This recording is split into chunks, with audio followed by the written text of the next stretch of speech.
Avengers Endgame is written and directed by the Russo brothers and stars so many people. This is the culmination of a ton of different storylines all coalescing into a gigantic finale. So after the devastating events of Infinity War, where Thanos wiped out half of all life in the universe, the remaining Avengers are scrambling to hopefully find a way to set things right in the universe once again. Before I get any farther in the review, I do want to give a big thank you to Dollar Shave Club. They are the sponsor for this video, and I'm proud to have them as a sponsor and to be a club partner with them. So thank you very much to them. Stay tuned to after the review to learn a little bit more about them. I'm always weary of films like Avengers Endgame for multiple reasons. One, they're very difficult to talk about in a spoiler-free review, which is what this is, and don't worry, I'll ruin nothing, of course. I won't even hint at things, as many professional outlets already have. But the other thing is that these films come with so much hype, to the point where I have basically learned to turn my brain off from that hype.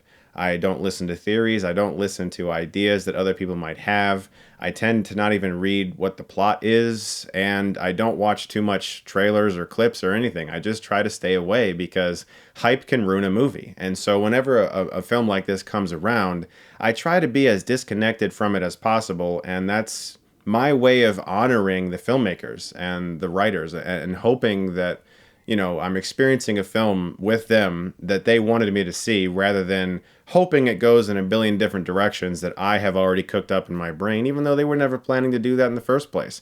And I'm happy to say this was a highly satisfying film that brought tons of storylines to a fantastic conclusion, and despite being 3 hours long, really didn't feel like it. It felt about as long as Infinity War did. It's a beefy runtime, obviously, and there will be many people who have things to say about that and complain about that and focus on the runtime, but there were just so many things they had to find a way to present and honor in this film, and I can understand that 2.5 hours just probably wasn't enough. Because they wrote themselves in a corner at the end of Infinity War, because you're in this place where you're like, how are they going to get out of this? And with serialized entertainment, you're going to have to continue this story, and they need an entire first act to really deal with that. And sometimes that first act can feel a little slow, purposefully.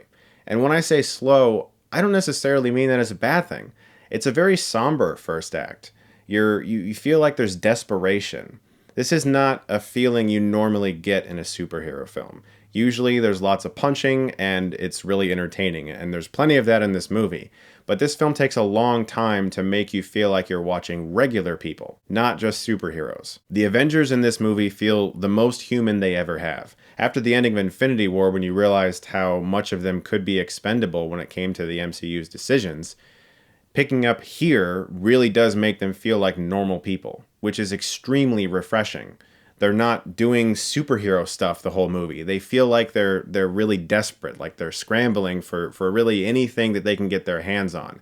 And so in that way, there's an urgency in almost every scene, which is a writer's dream. When you feel like your characters are in a place where they are always constantly in motion towards some goal, and it feels like they have no hope the whole time, that's really exciting. The second act picks up considerably in the action department with a structure that I actually predicted. I never once publicly predicted it, so it's not a spoiler for me to say that, but I just, in my head, I was like, I think they might do this, and they did, but it wasn't like I was like, oh, I guessed that. I was happy because I wanted them to do that, and I wanted to see what that could bring about, and I was really pleased with what they do, and that's all I'll say. But you came to this movie for the third act, and it delivers. It's just an hour of insanity. It's fucking awesome. And the final action set piece is honestly movie magic. It's everything you expect to see when you pay money for a ticket for a film of this size. And it's awe-inspiring, really, what they do here. And you have to give it to the visual effects designers especially, because they are just doing incredible work. But in regards to that third act, there's something that gets tossed around a lot in reviews, and it's usually looked down upon, and that's fan service. A lot of critics like to pinpoint fan service and say that's bad, and I've probably even done that before. But really, as a creator, why would you not want to serve your fans? They're the ones who are supporting you and paying for you and making sure that you can continue to work. So naturally, you'd want to make them feel happy and show them things they want to see. But that's not to say this film doesn't take risks. They definitely do with some characters, and you'd have to be a big fan of this series to know that they're taking risks. There's things that just I did not expect, and it's through the whole movie, and you're like, okay, that's what they did. And For some people, they might hate it, and some might think it's extremely awesome. I don't know. I thought it was funny. I liked it. I'm excited to talk about it in a spoiler video, and more on that later. But let's talk negatives, because no movie's perfect, no matter how much you want it to be. Except for Alien and 12 Angry Men. Yeah, those movies are pretty much perfect. This film is not paced as well as Infinity War is, and a lot of it is because of that first act. It is slow. You could call it a slow burn, which is probably the most, nice way to say that you were kind of bored for a while, and some people will probably say that, but they needed it to set up certain things. There are still a few scenes, though, that do feel like they could have been cut. There are a few specific scenes that don't really necessarily have to be in the movie, but they're there, sort of for information's sake, and that's understandable, again, but still, there's just a little bit in that first half hour to 40 minutes where you're like, yeah, that doesn't necessarily have to be there. So it's not paced as well as Infinity War. Infinity War is a movie that from beginning to end, it really feels extremely cohesive. I like that film a lot more than when I first reviewed it. Even then, I really liked it. But I've really come to love that movie. And I would say just as a pure superhero film, Infinity War is probably the better movie. But Endgame is more emotionally satisfying and resonant. Like, I did tear up in Endgame, and I did cry, and I felt something. It definitely hit me. And that's not normal. So in some ways, you can look at them in very different ways. They're nice companion pieces with each other. And I like that. I like that this isn't just a copy and paste Infinity War. It feels like they did try to do a few things differently. Yes, you're going to get your massive superhero battles. I mean, what do you want them to do? Just fucking flip a coin and say, oh, heads, I win. Okay, end credits. No, you want to see him fucking punch people in the face. Of course. Jesus. But within that finale, there's so much going on that it does feel like the Russos were a little overwhelmed. Because there are things happening in the finale, and I know they're happening, but we don't really see them.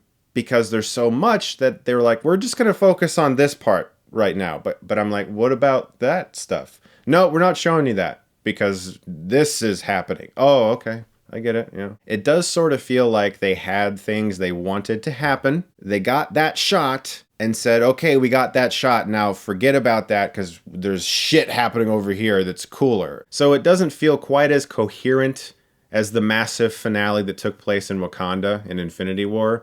Although it's still, like, glorious to look at. And you can absolutely nitpick the shit out of this movie. I mean, you can go and watch it and be like, no, that is so dumb. No. And just be that person.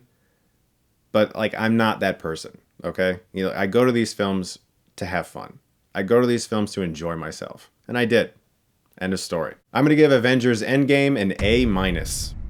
When it comes to things I wanted to see, I saw most of them. When it comes to things that I didn't think I was going to see, most of them I was excited about seeing. So I saw stuff, and it was good.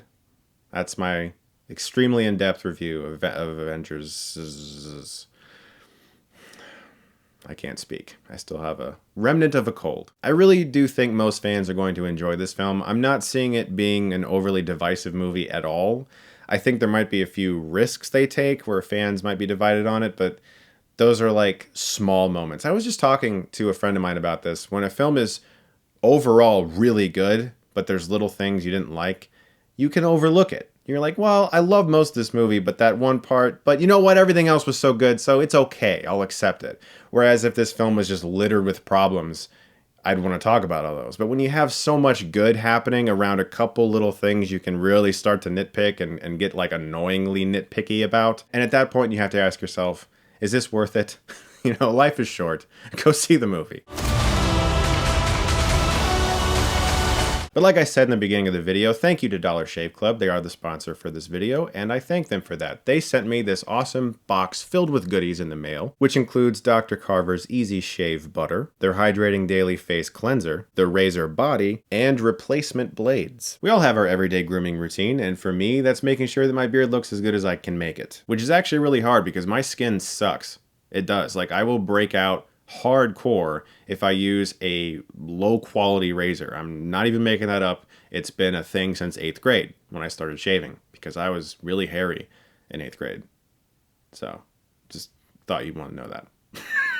But don't let their name deceive you. Dollar Shave Club can solve all your grooming needs in one box. They have shower products, oral care products, hair products, skin products, and obviously shaving products too. Right now they have a great offer where you can get their shave, shower, or oral starter set for just $5 each, and they're going to send that right to your house, just like this. So join the club at the link in the description below. That's dollarshaveclub.com/Chris Stuckmann, and try one of their starter sets or all of them for just $5 each. You can get that exclusive offer at dollarshaveclub.com/Chris Stuckmann. Thank you so much to them for sponsoring this video. I'm going to be doing some special things towards the end of the year that I can't wait to talk to you guys more about in an episode of my filmmaking journey. I sort of hinted at it in the second episode, but right now I'm really excited about saving and building up a budget for something. So I'm really grateful to the people who have sponsored my videos and who have helped make that possible. And I can't wait to share more information about that with you guys very soon as things start to roll along throughout the rest of the year. Guys, thank you so much as always for watching. Look forward to more reviews very soon. And if you like this, you can click right here and get Stuckmanized.